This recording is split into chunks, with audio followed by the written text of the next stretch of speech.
मलकापूर ग्रामीणमध्ये घरकरातील 50% करमाफीच्या प्रश्नावर अखेर शिवसेनेचे आंदोलन सफल ठरले आहे। डफडे बजाव आंदोलन व आमरण उपोषणाच्या इशाऱ्याने दबाव वाढल्याने ग्रामपंचायत प्रशासनाला 10 डिसेंबर रोजी ग्रामसभा घेण्याची घोषणा करावी लागली आहे।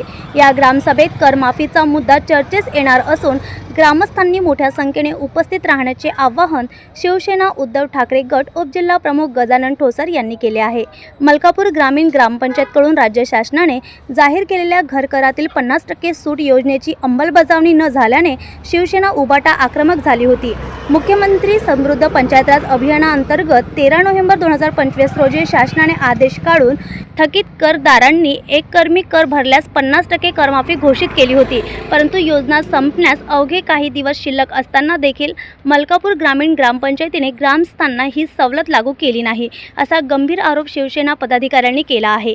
याच निषेधार्थ 4 डिसेंबर रोजी शिवसेना उपजिल्हा प्रमुख गजानन ठोसर, शहर प्रमुख हरिदास गणबास व ग्रामस्थांनी गट विकास अधिकारी नारखेडे यांना निवेदन देत 8 डिसेंबरला डफडे बजाव आंदोलन आणि आमरण उपोषण करण्याचा इशारा दिला। या दबावामुळे 8 डिसेंबर रोजी सकाळी 11 वाजता प्रशासक व ग्रामसेवकांनी लेखी पत्र देऊन 10 डिसेंबरला सकाळी 10 वाजता ग्रामसभा घेणार असल्याची माहिती दिली।